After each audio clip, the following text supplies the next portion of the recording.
Listen to the Vibes, hosted by Coyote Night. Listen in for some positivity and good times. The views and opinions of our guests may not necessarily reflect those of the host or the Vibes broadcast network. Listener discretion is advised.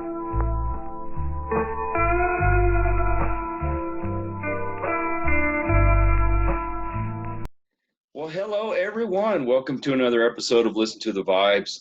I have here Mr. Andrew Balisi. Is that how I pronounce that? You got it on the first try. Let's give him a round of applause. Oh, my God. Yes! Has this happened before?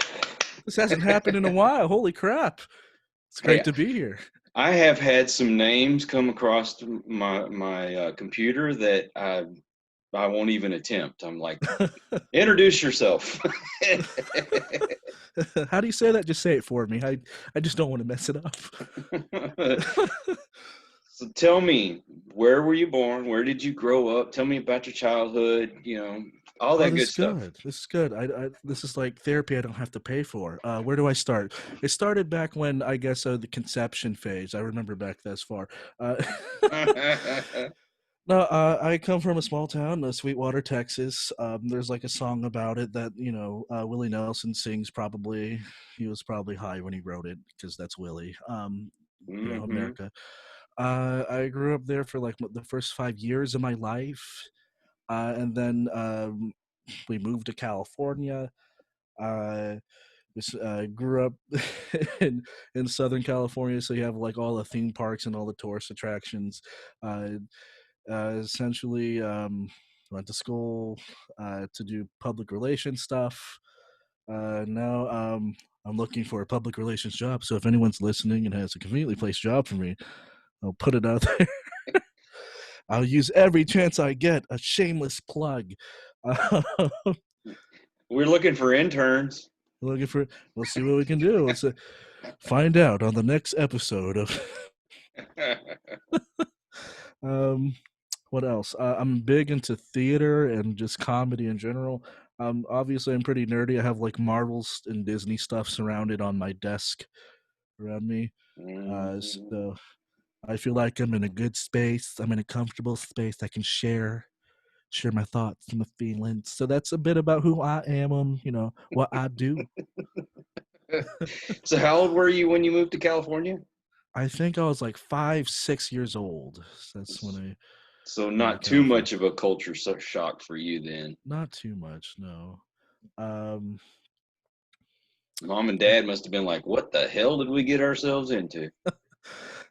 I mean, that's what I imagine they said when they first immigrated here. Because I'm Filipino. He was like, from the Philippines? Yes. My parents are Filipino. I'm a first generation. And I didn't think they would settle out in Texas, but here I is. I'm an Asian cowboy. How fun! Yeehaw! Yeehaw! He's like, he can do that. It's like, yes, you can. Yes, you can. I identify as American overseas, but people always look at me and say, "Where are you from originally?" Where are you from originally? It's like, I'm from Texas. No, but I mean, like, where are you from originally? I was like, oh, you want to do that? Okay. As if it really matters. If you're asking like cultural questions, fine. It's like, oh, I want to learn more, but more it's like, oh, that's where you're from. I don't ask it like another person thinks, so you're Italian. That's pretty cool. Don't think it makes sense in the conversation, but okay. I like pizza. You like pizza? It's like when people ask me, it's like, you like that food? I like that food too. It's a lot of fun. So, do your parents cook a lot of like Filipino food? Oh yeah, all the time. There's any Filipino household, there's got to be a karaoke machine, a rice cooker, and some form of pork product. Because Filipinos and pork is like cookies and milk. Like it's just like it just has to exist in there, and there is. There was a lady that went to our church from the Philippines, and I thought I'd ate hot food until she brought us some food, and I'm like, good God, how those people still have stomachs. I mean, when you're on the equator and you're just like already burning up, I mean, what else can go wrong? It's like, just eat more hot food, just me, because you're already hot to begin with. Yeah, what the heck, you know? Oh my God, I will never forget that as long as I live because I'm still burning to this day, and that was 20 years ago. Oh wow, it's the long-term burn. That's Exactly. yeah, the long So burn. That's the best one. you said you're into like Marvel and Disney, that kind of stuff. Oh yeah, very big into Disney, especially since Disneyland's just right. And I'm actually the background you're seeing is that California Adventure, so at the resort. So yeah, very big Disney guy. Okay, so what's your favorite Disney show, movie, whatever? Oh, that's a good one. My favorite Disney show on probably Disney Plus right now is has got to be The Mandalorian. How could you Oh, not love that show? thank you. I knew you were going to say that. I didn't even Yeah, have to no, ask. it's the vibe, man. And see, you had to have a nerdgasm when you found out Disney and Marvel were joining as one. Oh, when I learned that, and then this is like what when Iron Man 2 when that happened is like, oh, we're gonna buy them and we're gonna merge together. Swing. Magic happened, and now what I was most excited about because COVID happened, and it's like, oh, everyone stay inside, please wear your mask, be safe, just make good decisions. Uh, they were supposed to open. I was supposed to visit this year Avengers Campus at Disney California Adventure. Really? And I was looking so forward to riding that Spider-Man attraction they were teasing because I heard it was supposed to be like some new technology I haven't seen yet.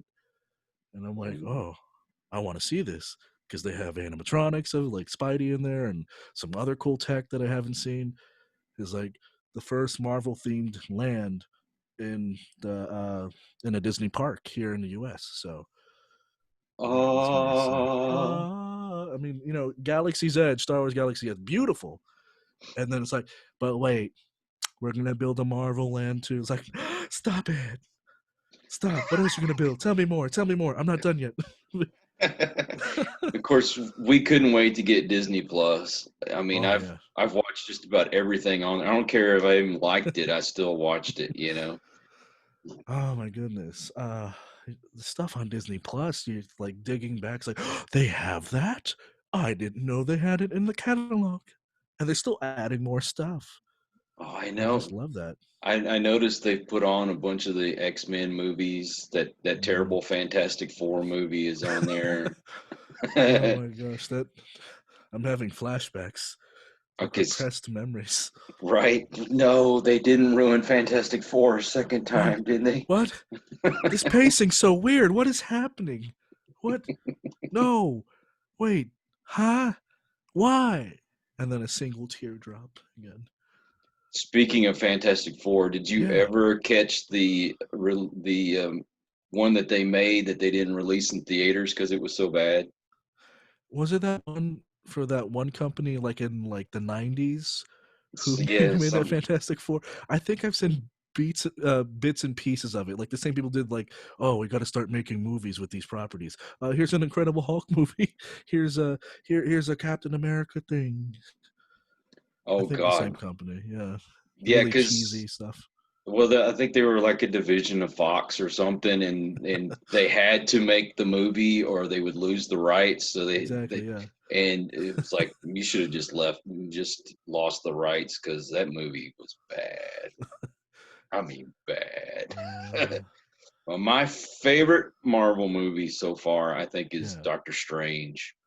That's such a fun. My mom loves that movie. My Doctor Strange is such a cool character and just a cool movie in general.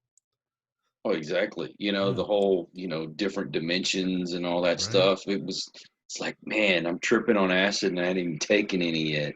Right? It's like I don't know where this is going, but I don't care anymore. I'm on a trip.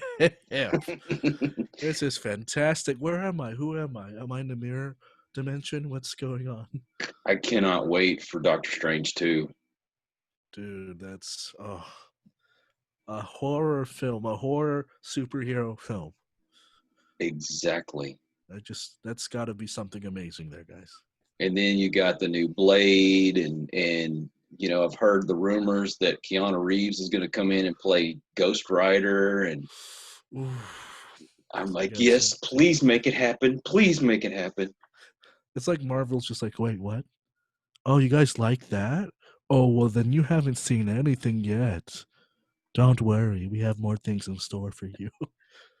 And Just then I don't know how much you keep up with all the new rumors that are coming out, but in the DC Oh, universe, yeah. the girl that was in Han Solo and she was also on Game of Thrones. She's supposed to Yeah, be yeah. playing Zatanna. Oh, They're gonna make okay. a solo movie with her, and then um, uh, I think they said it was supposed to go into the HBO Max Justice League Dark series. So Okay. All right. They're really starting to like, okay, let's really play up our properties, bring them together in some really cool and interesting ways. and how'd you feel about Brie Larson playing Captain Marvel? Oh, that's a great question. I remember watching the movie and saying, I don't hate the premise. I don't hate the idea of being in the 90s. It just something felt slightly off, and I don't know what it was. Cuz the acting wasn't terrible. Like I could follow the story and understand what's happening. Um but I don't know. I felt like it was missing a certain essence somewhere. I just can't put my finger on it. It was Brie Larson. Yeah. She just ruined the whole thing for me. Yeah. And I think that was part of the reason why they left her out of the whole Avengers thing, because it was supposed to be more about, oh, Captain Marvel's going to come in and save the Right. day. And It didn't work out as well. yeah, and then somebody started a rumor she was going to play Supergirl. And I'm like, oh, please no. Um, No. it's not that she isn't a great actress. It just doesn't fit the role right, you know? She may be a good actress. I just don't like her personally. That's fair. I think everyone. It's like me and Jay Leno. It's like just get the chin away from me. I think it's like a growth. It's like it seems like a nice guy, but like who brings a camera crew with them when they're trying to do good deeds? It's like, oh, Jay Leno's helping this elderly woman cross the street, and we have it on tape. It's like, And he sounds like a weasel when he talks. he. I don't know how voices develop like that. I mean, people have interest in Gilbert Godfrey, but tonight, folks, you know, like high and low, high and low. It's just, it's yeah, that laugh. I'm like, wow, uh, no, not for me, not So for me. besides Marvel, what else do Mm. you enjoy? Besides Marvel, uh, I enjoy lots of theater. I'm a theater going person, so I'm like, if it's on stage, I'll probably watch it. Uh, And I know Zachary Levi's had some stuff on stage, like First Date, which was actually a very fun show. And She Loves Me. He was fantastic in that show. A really good show. Jewel of a musical. Perfect George. Uh, do a lot of musical stuff, musical comedy. I'm really into improvisational comedy. I've been trying to study up on that a little more. I've been reading into like maybe should I take classes at the Second City eventually because it's like good training ground to really get your feet wet and that type of thing. Oh, yeah, Yeah, why not? a lot of fun. So if you had to pick a favorite, which play would you say was your favorite? Oh, that's okay. If I ever got the chance to do it, the play that goes wrong. The play that goes wrong. It's like a farcical play. It's such a weird meta premise for a show. It's a show that crossed over from the UK, and I think what's his face? J.J. Abrams was the one who brought it to the U.S. and had it play at the Lyceum. And Okay. it's a show within a show. It's like this British theater company, a small like community theater company, putting together like a murder mystery thing. And there's like crashing effects and like sets falling apart and like things going wrong. Anything that can go wrong does go wrong, and the audience get to partake in it. It's very funny. If you're not a traditional theater goer, you're gonna love that show. It's so much fun. Yeah, I could be wrong, but it seems like a lot of times stuff from the UK translates better over here than stuff over here translates over there. Right? It's very rare for that to happen when something the US version is a better version of what they did in the UK. I mean, you take The Office. I mean, I love the UK version of The Office, but you Right. can't beat the one here in the US. No, they figured that. And same thing with like Whose Line Is It Anyway? The American version is like probably one of the best versions because you watch the British version, it's like it's very all right. We give Colin 1,000 points. All right, our next game. It's like you're watching like a tennis match, and I'm like, it's very proper, and I feel like I have to be drinking some sort of tea and eating a biscuit while doing it, which is I'm not opposed to. I like food, but I don't think during a comedy show that'd be appropriate, so unless you like hot spit takes. But but the American version's pretty, Drew Carey, and then like the one with Aisha, just very funny shows. Oh my So God, good. I used to love that. I used to watch it all the time. I hadn't really kept up with it, but I don't. Does it even still exist? It does still exist, and the version they have right now is just as fun. It's the same crew and some new people that's coming to the fold who are just as funny. It's just, I mean, Wayne Brady's still a big part of it, who is just hilariously Oh my talented. God, he was that show. Oh my gosh. And then just, of course, my favorite duo, Wayne and Colin. Not Wayne and Colin. It's Ryan and Colin, I meant to say. Yeah. Just the tall guy and the bald man. Speaking of The Office, I got Yeah. this for Father's Day. I have my own Dundee Award. That's beautiful. Did you get it at an Applebee's or a Chili's? Because Uh, there's my daughter bought it for me, and I got the You the Devil Award. That's fantastic. If there's any award I could win out there, it's not the Oscar, it's not the Tony, it's not a Grammy. It's the Dundee I hold in the greatest respect. It actually would be mine. I don't care. I could win any other award. But my Right. Dundee is my favorite. How can you There's beat got to that? be a shirt that says the Dundee is my favorite. Just have it I'll made. bring it up to NBC, see if I can have it That'd be printed. fun. I gotta ask this now because I'm just curious. What are your thoughts on Jimmy Fallon? Because I think he's a nice guy, but Okay, I'm gonna tell you, this is my thing. Number one, what happened with Jimmy Fallon was something that he did 20 years ago.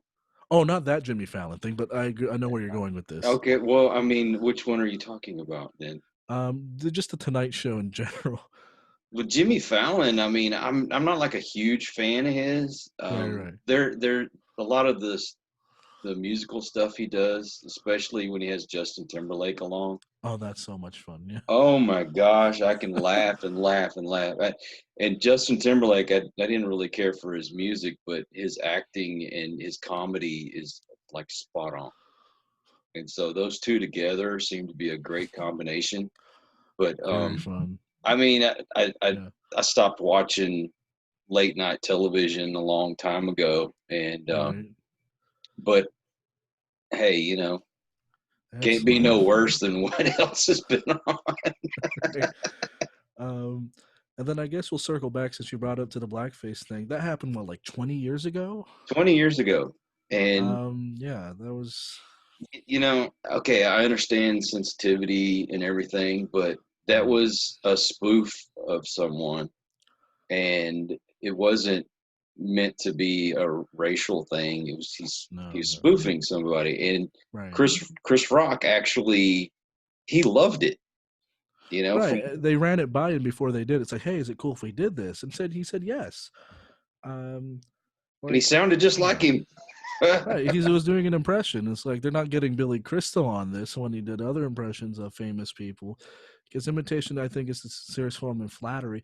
But I do understand the frustration. But the thing is, he did acknowledge it and he apologized. It was a part of its time, and I think we need to understand the important thing is having a conversation about it, understanding why we don't do that anymore. Mm-hmm. Right? But if you think about it, I mean, is it really much different than when Eddie Murphy dressed up as a white man and I mean, it's basically the It's same weird, thing. interesting dynamics that we're finding out with this. But I'll just leave it at that because that's a conversation for another show. I don't know. I just think when you're doing a parody of Right. someone, that's a whole different thing. Right. I mean, when you look, Eddie Murphy was doing it to make fun of white people in general, And when Jimmy Fallon did it, he was making fun of his buddy, Chris Rock. Right. Even Jimmy Kimmel, who I really don't care for at all, Right. he was doing Charles Barkley, and that's all it was he was doing Charles Barkley. Right. But It's all contextual at this point. But hey, at least we're talking about it. We're doing something about it. No one got hurt. That's what I'm happy about. and I mean, like I say, I get it. Right. Maybe some people construe it like they used to do back in the 30s and 40s, Right. but I think it's a totally different thing, and I think it's a shame we can't just make fun of our friends and leave it at that. Right. I feel it's a weird balancing act that there's no like middle, because there's things between friends, and then there's things where it's like oh, is that, it's like, well, it's contextual. It depends on the person and whom it was guided towards. If I think there's a lot of people saying the word offended by me, and instead of saying they don't like something, they just say they're offended by it. Hmm. I mean, it's like, oh, I want you to stop. So like, well, just because you don't like it, just say you don't like it. It's like, I mean, it's like, I'm offended. It's like, okay, and But you look back at the comedians from a long time ago when you had like right, George Carlin and Richard right, Pryor and Red Fox, and they did a right, lot of their stuff to offend people just to get a rise out of folks. right, because it would get you to jostle. And if anything, it got you to think about those types of issues in the first place, Thank you. which is a healthy thing, I think. Because I think with comedy, we use it inherently to like make things less scary. If we look at it like with dictators, like for Hitler example, Mel Brooks, we made fun of Hitler because it made him less scary.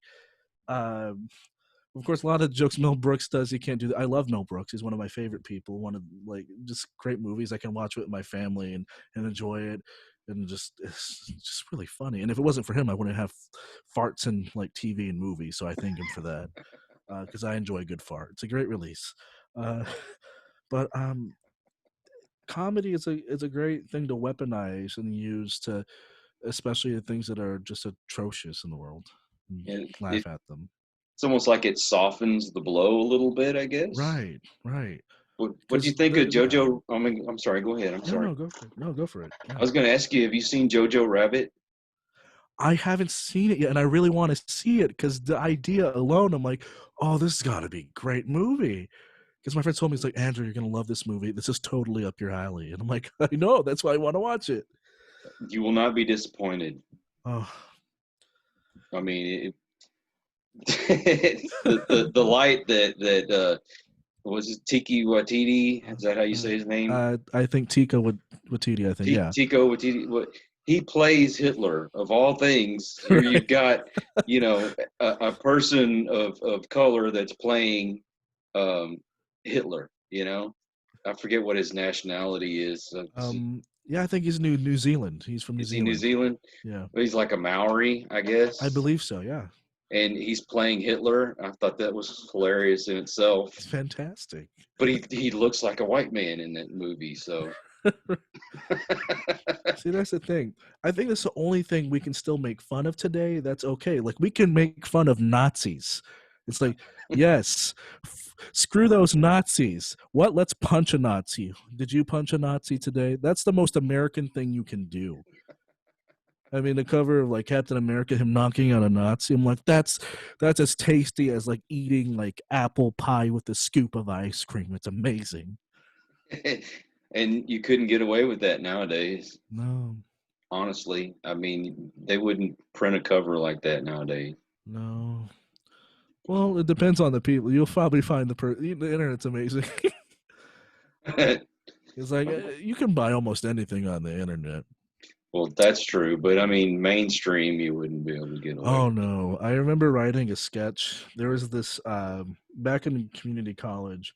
We had they were starting to develop this one thing for this television network we had, this community television network, and it was like going to be like a comedy sketch show in the vein of like SNL and like CCTV. Um, and I wrote a sketch where it's like Nazi Mr. Rogers, just showing like, because like, what would be the dumbest extremes you can put together? that just show the ridiculousness of the ideas. It's like just having, it's a wonderful day in the neighborhood. It's a wonderful day in the neighborhood. Won't you? And like he's taking off a swastika and just like casual about it. And I'm like, what? Because that's the whole idea. Comedy exaggerates the truth in these things, and why, like, oh wow, we should. That's so awkward and like weird.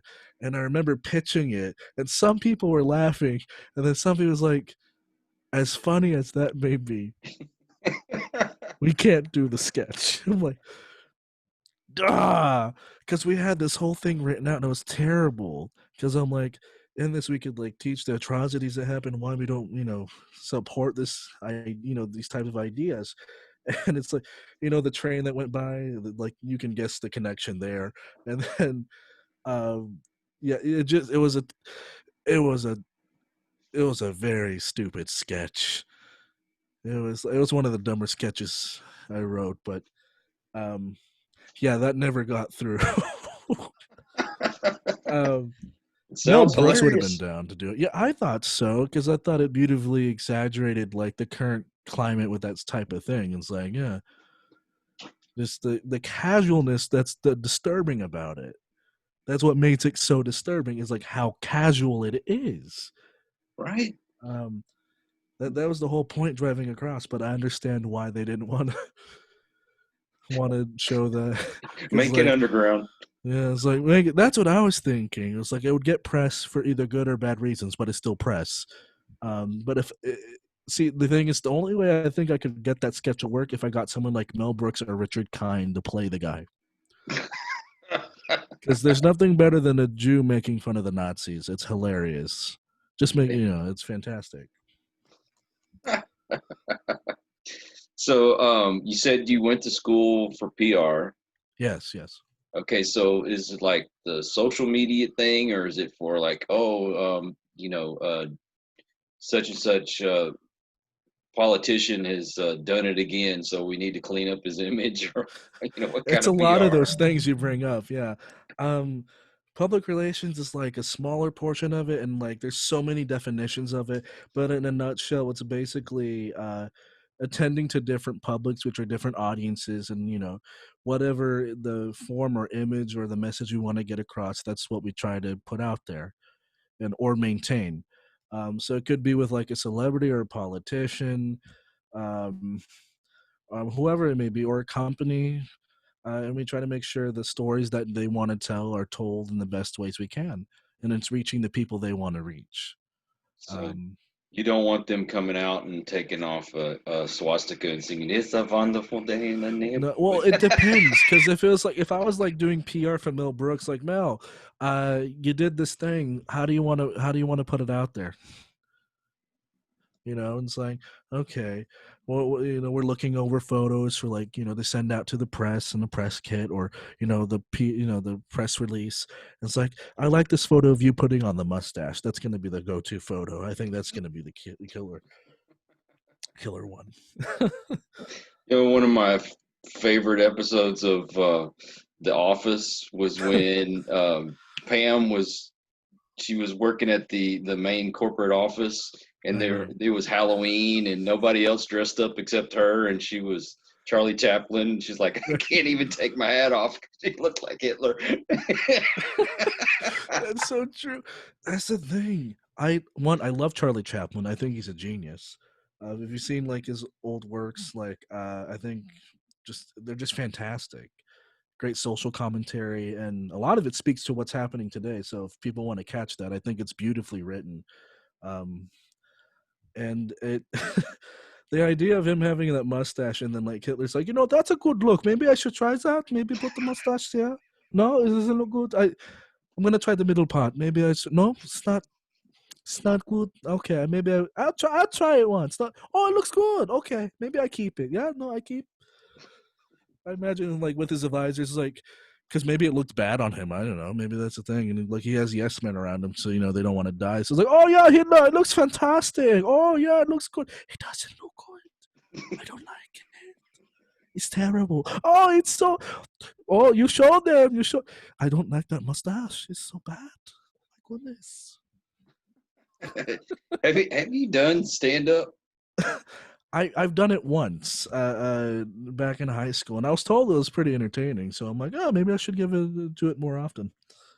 You should really, really think about coming on our comedy shows. Oh, that'd be fun. That'd be great. I'd look into it. I can send you an invitation next Friday. Not this Friday, next Friday. Yeah, Got some great comedians going to be on there. that'll be fun. It's like if I can keep up with them, like holy crap! I'm like, it's like, what am I doing? Like, well, he clearly can't run the marathon, but he can sit in a chair and talk about things. It's like he's out of shape, but he can keep up, I guess. I was like, oh, really? That's fantastic, I guess. It's like one of those fat, fast guys like Santa Claus. Kind of fun.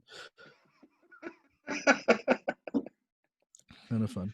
Oh, my goodness. So, what else you got going on in your life right now? Oh, well, like I said, looking for a job in PR, whatever that may be. It's like it's either it's at like the state level or government level. It's like, hey, we need to get this message out. We need to keep people safe. Or working at a company. It's like, okay, what do we need to write? What do we need to get out there? The reason why I like that kind of work is it keeps you on your toes, and it's always different. There's always something new, and just knowing human nature, someone's gonna screw up, and we're gonna have to clean it. Oh yeah. Well, you're in California, so Hollywood's like a perfect place, or you can move to Washington. Either one, Right. No, you yeah, got a job. exactly. Yeah, there's always work on either coast, especially in the major cities. Oh, we got something that's making a blooper reel. Yay! Yes, I have a blooper reel already. Oh, woo. Right, let's start. I miss blooper reels. I don't do them as often as they used to. Oh, those are fun. Those are fun. I'm just waiting for that opportunity to walk behind my wife when she's on a conference call, and I can, Right. walk by in my underwear or no clothes at all. Oops, sorry. See, I like doing it to myself. I just because I don't know if you've seen, like with a lot of people, and this probably people going back to school, like in the next few weeks. People in their Zoom calls, they would like record a background of them like accidentally walking in on themselves in the middle of a conference call, and That's I cool. think it's one of the funniest things. Oops. Because they open the door, and they look, and they react like, oh, and they slowly close the door. And you hear behind them. I heard an interesting thing about Yeah. conference calls that like 80% of conference calls are taken while somebody's sitting on the toilet. Oh, that was proven true when people were shown sitting on said toilet. And some notable people too. It's like, oh my god, like what? Oh my god, it's on! Oh my goodness! And then they turn it off, and it's like, what happened? Well, we caught you mid wipe, and you missed something. But other than that, this is the quarter four prediction. So what's gonna happen? I mean, good night. There's got to be somebody out there keeping a compilation of all these terrible things that happen during Zoom meetings. Sincerely, because we're human. Like, not everyone's tech savvy, so we're like, fine. It's like, I don't know how, but I turned myself into a potato. So we're gonna continue with the lesson, and then just have a potato filter on. Oh Because my you could do that. Like, I think Microsoft Teams does that, or you use like a snap camera. And I don't know how to clicking the buttons, and then like for the rest of the meeting, I will be the potato. You'll refer to me as Mr. Spud. As you can see, just like random stuff like that. And I'm like, this brings me great joy. This meeting just got better. Oh, the craziest story I've heard so far is the guy that had done his Zoom meeting but forgot to Yeah. turn his camera off, and then the next thing you know, you see him, he's got like lotion and Kleenex, and like, oh my god. And somebody's like frantically trying to tell him, hey, you're still on camera. What? Just hearing the conversation in the back. It's like, what? My camera's still on?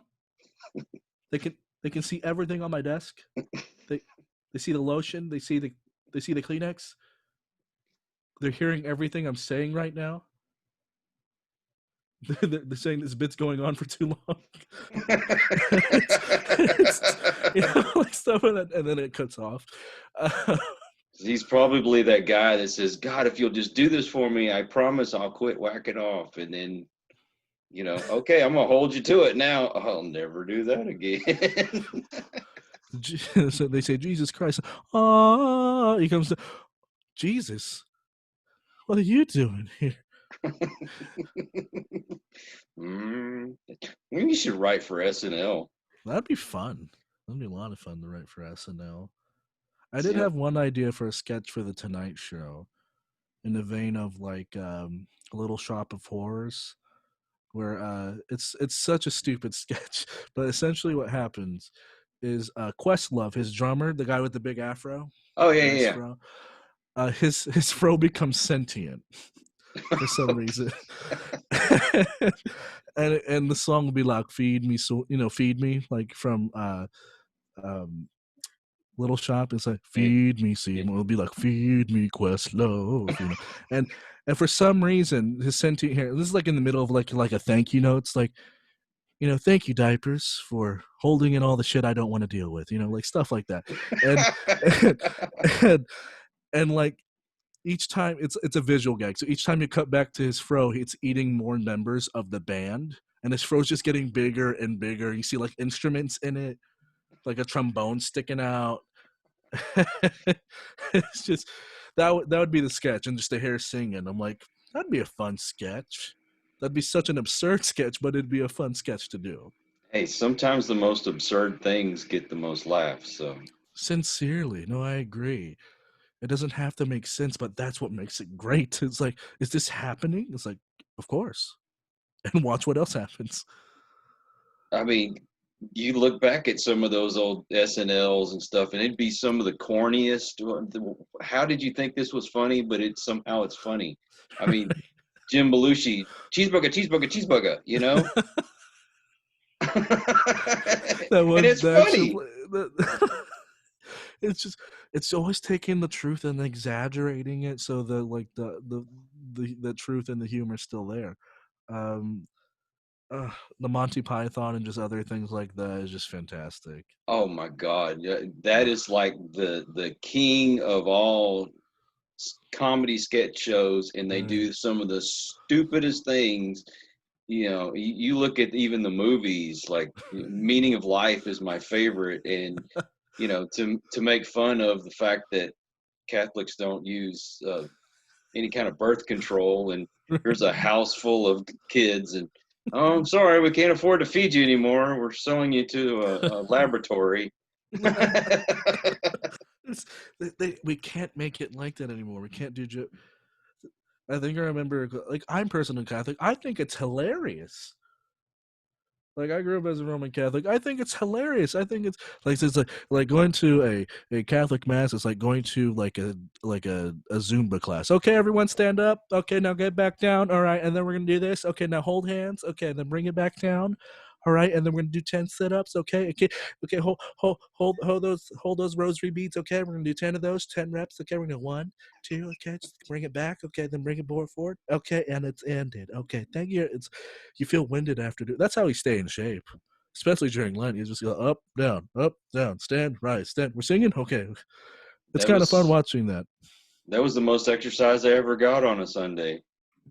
And it's like, I thought we're not supposed to move on a Sunday, but hell, okay, cool. It's not. No, it's good. I need to get the cardio in, like somehow. I got to keep my figure, Stand up, sit down, stand up, kneel, stand up, sit down, stand up, kneel. Right? Like it's a great repetition thing. It's like that's the quarantine exercise if you ever think about it. That's what you're doing at home. Stand up, sit, kneel, stand, sit, kneel. Oh wow, I'm doing this at home. I'm turning into church lady while I'm doing this. It's like, isn't that precious? Oh, it's great. What made you say that? Perhaps the devil, Satan. Satan's in you. It's okay. I forgive you. I forget. I'm a strong woman. Make this work. Make this work. So you do impressions too, so that's awesome. It's a lot of fun. I think it's fun. I don't think they're that good, but if people enjoy them, they enjoy them. Right. So what's like your best one or your favorite one? I do. That's hard to pick. It's really hard to pick. Well, you're on the spot now, buddy. No, I have to try. Darn it. Okay. I do like the Disneyland voice guy. People like say, hey, it's like, the voice of ladies and gentlemen, boys and girls. In just a few moments, the light surrounding Paradise Bay will be dimmed. Please remain in the same area until the lights return to normal. Thank you. And then, like, the Matterhorn, whoever ride the Matterhorn, he gets like, remain seated, please. Permanece sentados, por favor. Anytime you hear that, you want a churro. I'm like, man, gotta get a churro after this. That was a hell of a ride. Fantastic. That's one of them. People ask me to do that one. It's like, oh my God, it's like I'm there. It's like I'm there.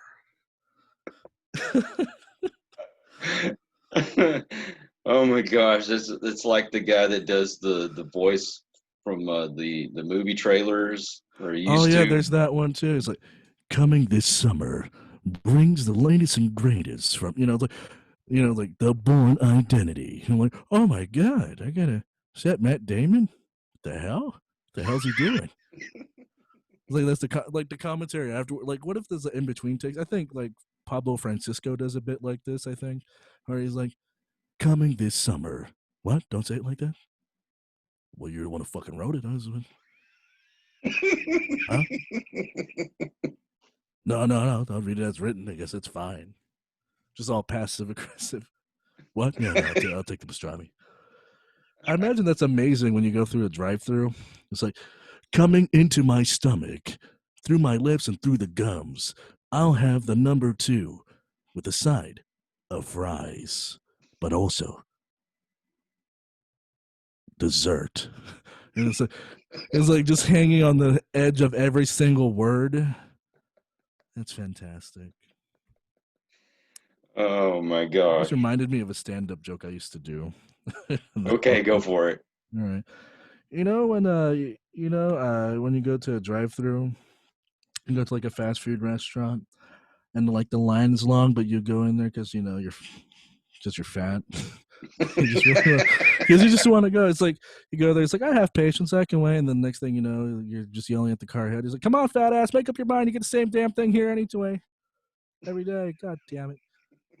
It's like, and then some people have the audacity to go to like a fast food restaurant when they're on a diet. It's like, that doesn't make sense to me at all. Fast food restaurant diet. That's like Lindsay Lohan going to a crack house for rehab. Do you see how that doesn't make sense? See why I shouldn't be there? Okay. And then the same people's like, I get the Diet Coke so I can have more burgers. It's like, just don't do that. It's really. Oh, it's like the Jack Black on Tenacious D. You take one of the nuggets and you shove it up your. Oh, I don't want to deal with those nuggets anymore after that. It's like, are they supposed to be brown? I don't remember having corn. The 6-piece nuggets, I only want 4 nuggets. No, throw the other 2 away. I'm sorry, sir. No, I'm on a diet. I only want 4 nuggets. 4 nuggets. Take the other 2 and shove them right up your ass. I just do the David Hasselhoff thing with burgers if I don't want to eat the entire thing. It's like, I just eat the meat. I don't eat the bread. You remember that video from a long time ago? Where you're just laying on the floor drunk eating Oh my gosh! You reminded me of that. I'm sorry. It's like, oh, the flashbacks. Like, was he wearing a sweater or is he just? Anyway, I'm trying to picture it in my mind as we speak. Like, I remember it fondly. It's like, oh, good times. Hey, Kit, go get me another burger. I guess I'm going to get the burger. It's fine. Okay, Michael. Would that be Burger King or McDonald's? That's a tough choice to make there. So y'all have the In-N-Out burger. Yeah, we have in In-N-Out, California. Yeah. Mm-hmm. Okay, so In-N-Out is here in Austin. Yeah, I have a friend down there who I think works at like one of the In-N-Outs. I think manages. So yeah, In-N-Outs. I enjoy it. I enjoy a good fresh burger. Well, I thought if I really want to die, I go to Whataburger. I was like, you know what? Yes. I didn't get diabetes from that. I need something that will clog my artery. Like I want to be eating it and then midway through have to be resuscitated to finish the meal. That's how much like cholesterol I want in my meal. And Whataburger does just that. Yeah, you need the triple meat and cheese with the large order of onion rings, and now the Dr. Pepper shake. I love how crazy fast food has gotten in the past few years because of that. It's like, man, we had to make crazier food. Oh, everyone has a box. I have a box too. I got a 4 for $4 deal. Oh, you got a 4 for $4? I got a 5 for $5. And then Wendy's is in there just destroying the other competition on Twitter. It's fantastic. I just love it. Wendy's is so sassy. I don't know what got in there. It's all that, because you know why? Because she's smiling all the time. It's like a Barbie doll. They're just stuck smiling. I bet it hurts. They don't want to do that all day. And then when she's on Twitter, it's like, oh, I don't have to smile.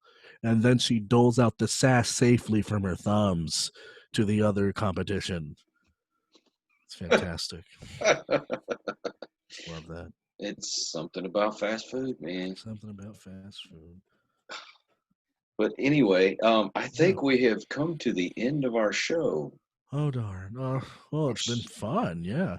Oh, I love having talks like this. Same. I have a stressful day, and you guys come on and make me laugh, and it makes the rest of the evening so much better. That's the hope. That's the hope. This is where Andrew plugs his show. Well, of course, I've got to ask you, if people want to find you, like social media and the www, how do they find you? The www sounds like something George is stuttering, but www it's George W, but it's like I got 3 W's, World Wide Web. They can find me, like, if you want to listen to more fun like stuff like this, you can find my podcast, which is Chat Past Midnight. It's basically available everywhere, and if it's not there yet, it's your fault. Just want to say that it's probably you did something wrong. I don't know. I didn't do anything. It's your thumbs. And if it's same thing on social media, on Instagram, it's Chat Past Midnight, all put together. And we have more fun conversations like this. Ooh, sweet. So now you have to have me on your show so I can. Of course, no. That's a done deal. It's happening. My people will get in contact with your people. Okay. Well, I am a very important person, so I'm just letting you know ahead of time. I must be doing something right because I have my first stalker now. See, this is for another. Did you already talk about this in a previous episode, or are you going to talk about it on my show? Ooh, maybe I'll talk about it on your show. See, that'll be fun. So stay tuned. Stay tuned. This is what the synergy they were talking about at NBC. It's like we need to get more people talking about the shows and working together. It's fun networking, huh? That's special. What made you say that? Perhaps I'm Satan? Ever since we let her onto the executive board of NBC, things haven't been the same. Well, my friend, thank you so much. Yeah, thank you. Yeah. I am definitely going to invite you to our comedy showcase next Friday night. Oh, yeah. I might have to. I don't know if I'm free next Friday, but I will keep you posted for sure for when I'm available. Okay, you do it because we do it quite often, and we do have some great comedy acts come on, and you have to meet Dr. Giggles. Dr. Giggles? That sounds like a cousin of Dr. Pepper. That's fantastic. Dr. Giggles is wonderful. He's a Nigerian doctor with 50 children, and he hates kids. That sounds a lot like Ellen, but without the everything. That's fantastic. That's just... Oh, my goodness. All right. Well, thank you. I have to go catch my breath now. So thanks, everyone, for joining us. Everybody. And join us for the next one. Thanks again. We hope you enjoyed this episode of Listen to the Vibes. You can catch us on Buzzsprout or wherever you listen to your favourite podcasts, and on YouTube. Follow us on Facebook at The Vibes Broadcast Network and on Instagram at The Vibes Broadcast.